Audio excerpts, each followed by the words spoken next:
पवित्रवतु। ॐ चोदयेत्रे सूनृतानां चेतन्ति सुमतीनां यज्ञं दधे Saraswati.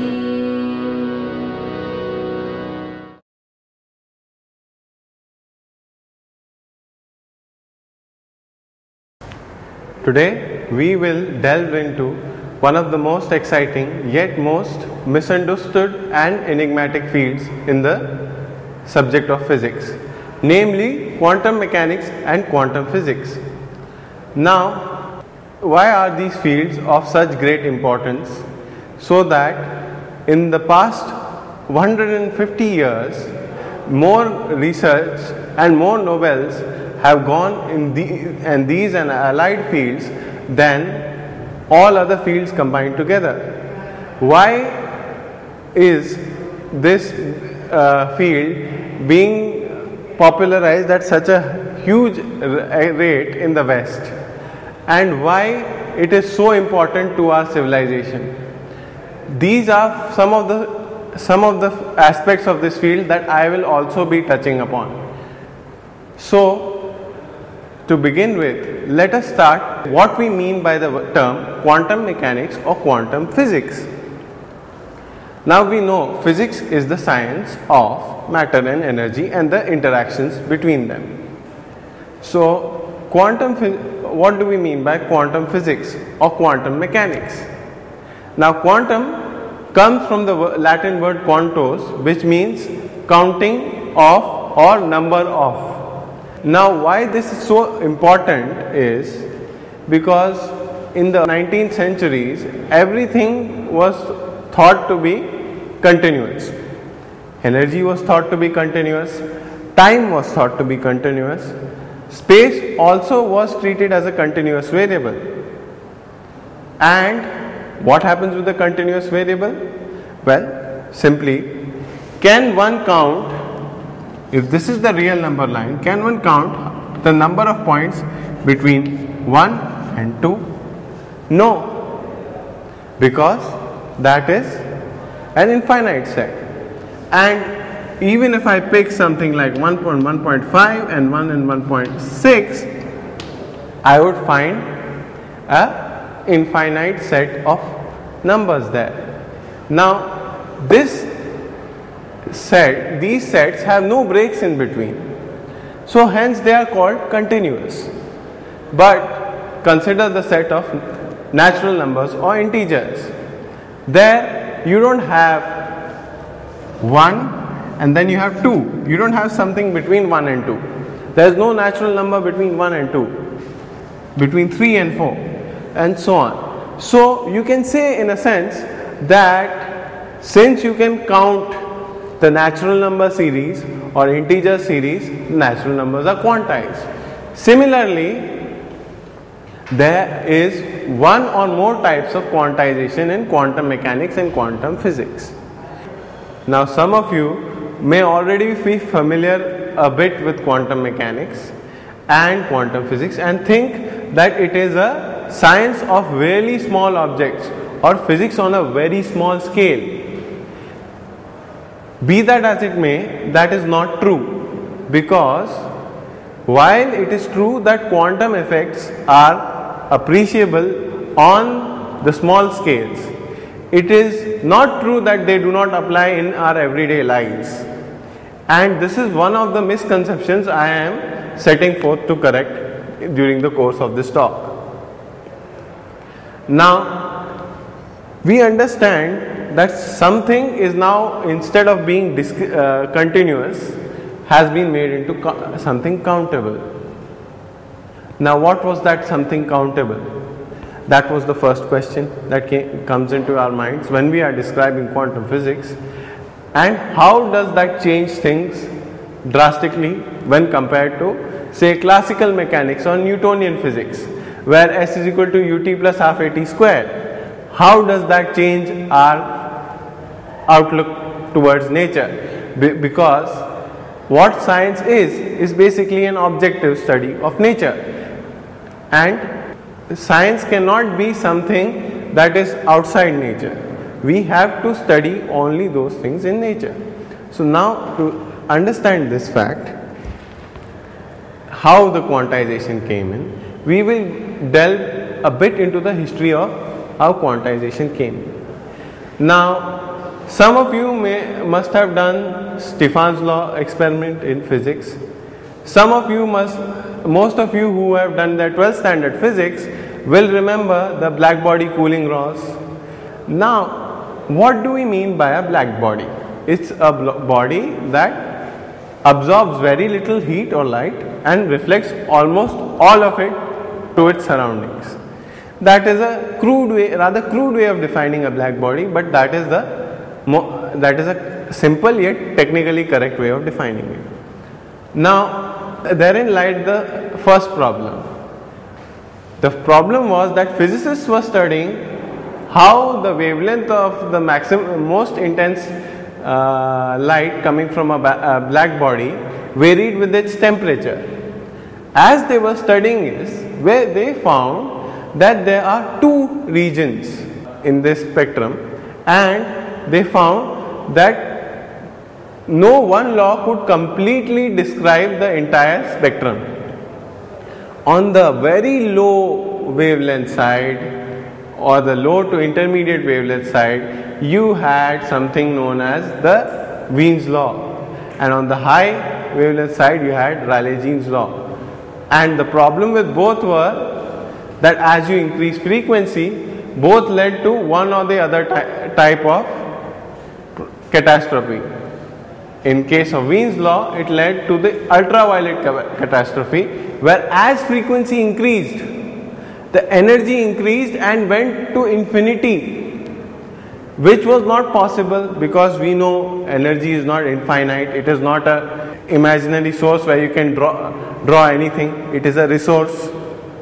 And what is the resource basically? That also I want to get clear. It is basically a quantity that we cannot generate on our own. We can borrow, we can conserve, but we cannot generate on our own. Now that being clear, what we are trying here to do is, we are going to show you that both Wien's law and Rayleigh-Jean's law worked very well for low frequency and high frequency regions. But there was a striking problem. In the mid frequency regions, none of them worked.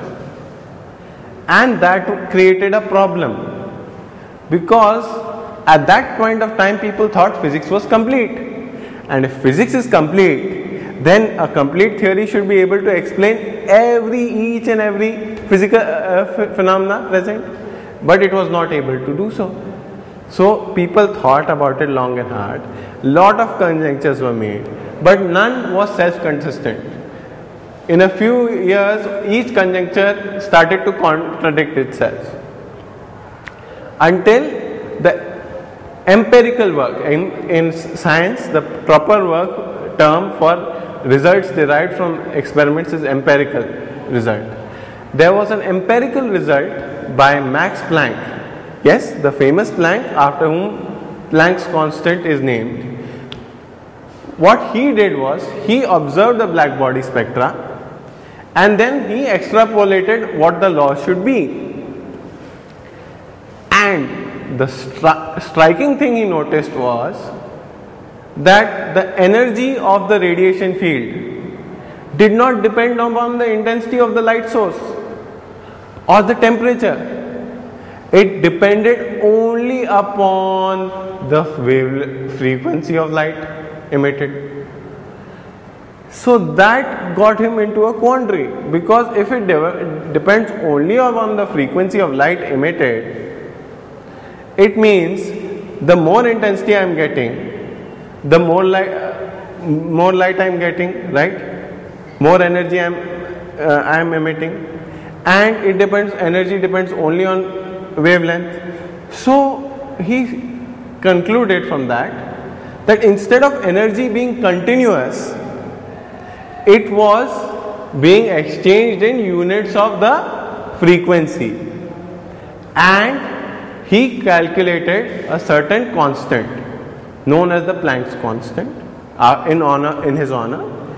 He said which related the unit of the frequency, how much frequency to how much energy. It was a frequency to energy converter, as we can commonly call it.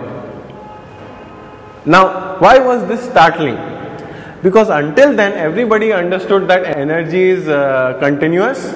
If you want E energy, you can definitely have E plus dE energy, small interval energy, E plus 2dE, E plus 3dE, so on and so forth. Now, once you let go of that and you say energy can only be exchanged in terms of Planck's constant into frequency, then something strange happens. Then what happens is, you cannot go from E plus E dV, you have to go from h nu to 2h nu to 3h nu to nh nu, and the energy between 1h nu and 2h nu, or 2h nu and 3h nu, that becomes forbidden, because the system cannot exchange energy in this. So this was the first hint that संभालो अपने आप को, कुछ तो गड़बड़ है. This was the first hint that classical physics is not capable of coping. The second hint came in terms of the Compton effect. What is the Compton effect? It's basically light shining on an electron, certain wavelength of light shining on an electron, and what we expect is light will bounce, scatter at some small angle, and electron will have some random motion due to the energy, small energy given. But what was observed was some completely startling. What was observed was that light when incident, gamma rays when incident on electrons, or X-rays when incident on electrons, not only was scattered by large angles, there was a change in wavelength as well. And what did that imply? If there is a change in wavelength, it implies that since now energy is dependent on wavelength and there is a change in wavelength, the energy has changed. So when earlier they used to think that light shining on matter just gives you a few, shows the matter in a better light. Instead of this, it's become that light is exchanging energy with matter. And another thing, if light was a wave and a continuous one at that, this thing would not be possible. It could exchange energy, but it will not scatter at large angles. So now they were getting into lot of quandary. So they thought about it. Few people before Einstein also had reported this result. They had reported that these few results are only possible if and only if light consists not of waves but small tiny particles, which they now call photons. Which we now call photons. 2-3 people reported this result, but none put it as elegantly as Einstein. Now what did Einstein do? Planck had an experimental formula. He had got it purely from experimental data. He could not explain how he got this formula. Max Planck could not explain the formula. What Einstein did was, he simply plugged in E equal to h nu, and within 3-4 steps he got the original distribution, which showed that the black body radiation spectra, radiation field, was clearly composed of small photons rather than waves. So how did things progress after that? Next thing that happened was something quite spectacular. They found when elements, they were undergoing spectroscopy analysis, they found that some elements who have a emission spectra, who when you put in a discharge tube, you give large current, they emit light, only certain frequencies and wavelengths are present. So first we quantized what? First we quantized energy. Next we quantized light. Not technically the third quantization, the third thing that they found was quantized was turned out to be atomic energy levels, and it led to a huge revolution. It led to a huge debate until Bohr.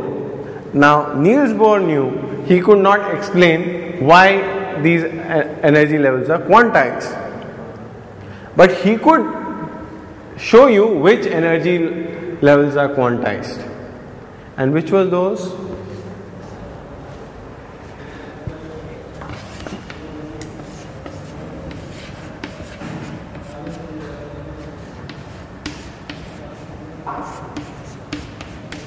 Where P represents momenta, Q represents position, N represents an integral number, that is for further discussion. H represents Planck's constant, and 2 pi as we know it. So what he said, Bohr and Sommerfeld together proposed this model, and there are various theories, they have various names. Like if you have a theory which is not yet proved, you call it a hypothesis. But if you have some fact and you are just merely stating the fact, you are saying it's obvious, you don't have to give the proof, that is called a postulate. So Bohr, instead of trying to prove it to the world, he said, these are my postulates. If you can prove me wrong, do it. He had that kind of attitude. He said, science will not progress if I start proving this. So he had this kind of attitude. And result was, one after the other, elemental spectra were being explained easily. First came hydrogen. Then in sun's emission spectra, they identified helium, then lithium. All these elemental spectroscopy results were explained beautifully by this theory. Of course, this theory was very rough. It was so rough that it's called old quantum theory.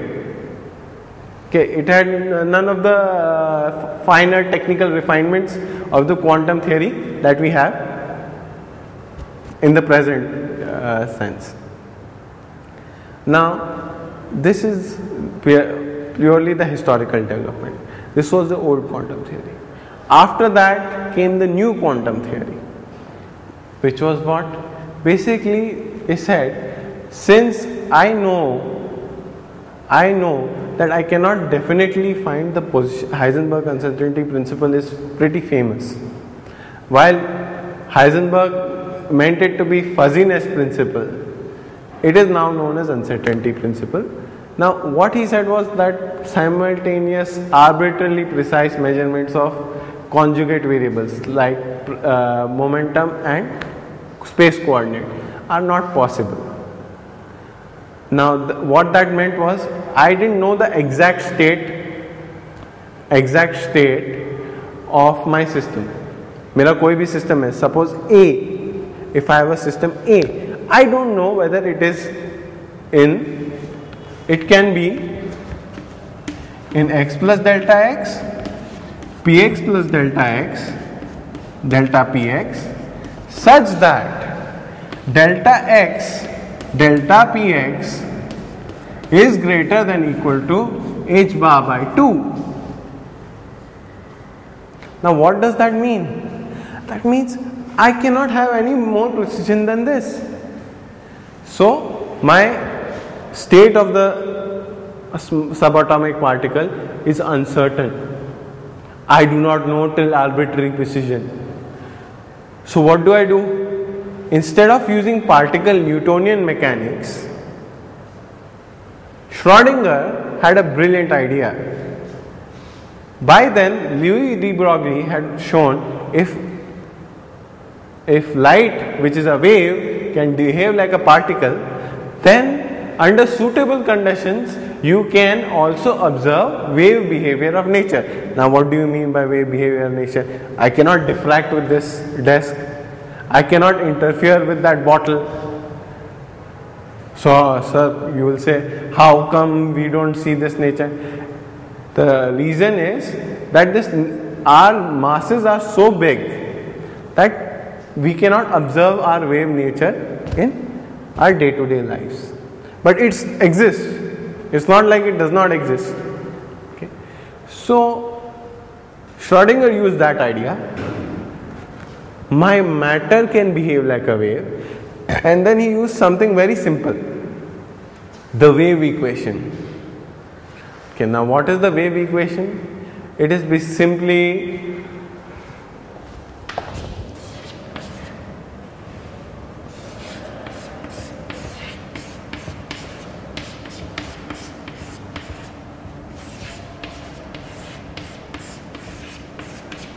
where phi is a variable representing the wave,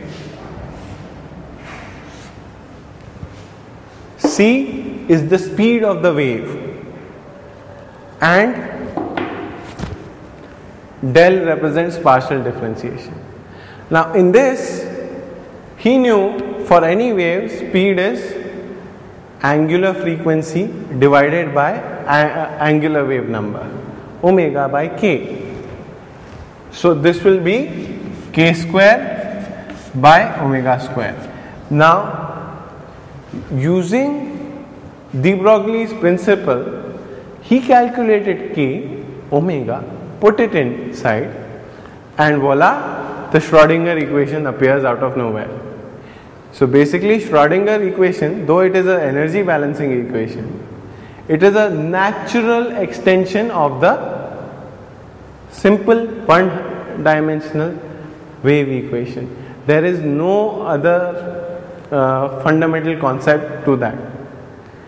Once you move past that, he said that my matter can be represented by waves. But then another problem came upon. You see, waves are not stationary objects. My voice, which is a sound wave, is traveling to you. It is not stationary. You cannot stop it, but you can have stationary particles. You can have moving particles. So how do you rationalize this particle? You know, electron is definitely a particle. How do you rationalize this idea that electron, which I know from the past 7 decades to be a particle, is now a wave? This had to be rationalized. So a new idea came into place, which was basically that, okay, this wave is not the particle itself. What this wave represents is the probability distribution of the particle. Now what do you mean by probability distribution? It tells you at a certain time x, at a certain time t, what is the probability of my particle being there in an interval x plus dx. So why was this so important? Because now we could apply rules, we could eliminate certain, whenever we have a wave equation, certain exponentially decaying and exponentially growing functions also come into play. Now we can straight away dismiss those solutions, because we know that this is a probability distribution. Probability of a particle existing in all space, if you know it is existing, cannot exceed 1. I am alive, I am standing in this room. The probability cannot exceed 1. Am I standing there? No, so the probability is 0. But since I am in this room, the probability that I am standing in this entire room has to be 1. It cannot exceed 1. So this very idea rocked the foundations of how physics was studied and taught. Very core of the foundation. Because now it implied that everything was wave, and then there was wave effects to consider, and it also gave rise to one of the most beautiful concepts in quantum physics, basically quantum superposition. So technically, since you have two particles, say you have two particles, now since they are both waves, can they not superpose? Since their probability distributions are both waves, can they not superpose? Of course they can superpose.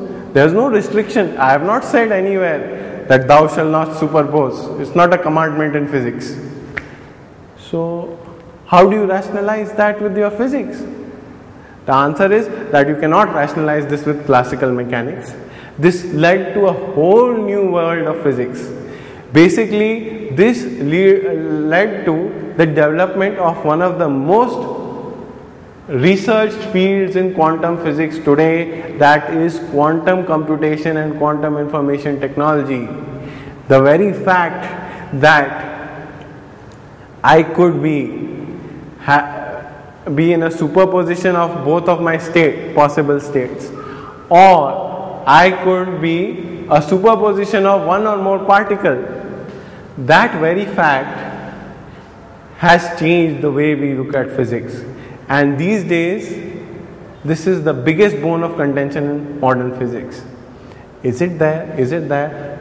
Many interpretations have come, the Copenhagen, then the Pondicherry, but none has clearly defined this problem. And till date, it stands as an open problem. One of the 10 open problems in physics which anybody solves is definitely sure to get a Nobel Prize in physics. It is one of the 10 open problems in physics. One is how to build a quantum computer. 2, how to rationalize this science for dissipative systems. These two problems is one of the 10 open problems in physics of high importance. So what I am telling you is not something esoteric or something far off to be studied in academia. While it is true, but it also applies to your daily life. That also I will explain to you. Now we have gone through the quantizations, we have gone through the history of the quantizations. We now understand why this field is called quantum physics and quantum mechanics. Otherwise, I'll tell you this is quantum physics. There's no point in that. You have to understand why it is quantum physics. Namely, line spectra of elements, which was used to discover elements in the periodic table that we never even knew were there. In fact, if you look in your history of science, you will realize that helium, our first noble gas, was not even discovered on the planet Earth. It was discovered first by observing the sun spectra. So you understand the beauty of the science when you see something that is not even there on the earth in that quantity, that we can study it, analyze it. Just by observing its spectra, we are able to find what it is, how heavy it must be, what is its chemical composition. And this is one of the biggest industrial research fields today, spectroscopy. These days everybody wants to make better molecules, faster, and wants to make a molecule based on the competitions, but much better. So what do? They take it to a spectroscopy lab, get it analyzed, make it better, and off to the market. Now this is just one small application of quantum physics. Did you know before your semiconductor diodes how computers were made? I'm quite sure you must not know, but it is using the technology of vacuum tubes. So a simple vacuum tube used to be the size of this used to be this big. So a simple and used to work as one transistor.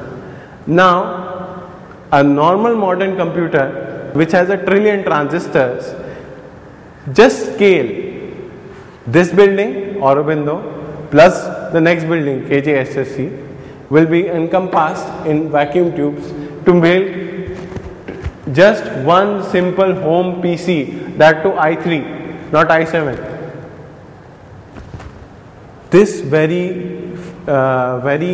quantization leads to our modern digital life, smartphones, even cameras such as these, not possible.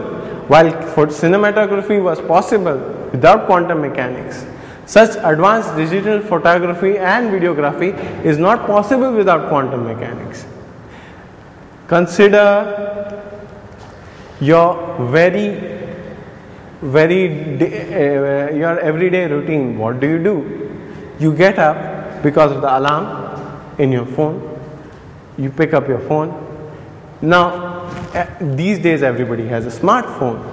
How does that work? A processor needs semiconductors, and semiconductors work purely on quantum mechanical principles. Okay. You switch on the lights.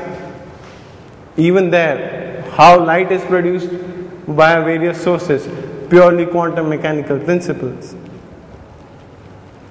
And all the latest technologies, be it NMR, nuclear magnetic resonance imaging, and MRI, medical technologies, they work on quantum mechanical, a lot of them work on quantum mechanical principles. It's not like you use a magnet and you can take a small magnet and MRI ban jayega. ऐसा नहीं है. You need a thorough understanding of quantum mechanics to build an MRI machine. It is not that simple.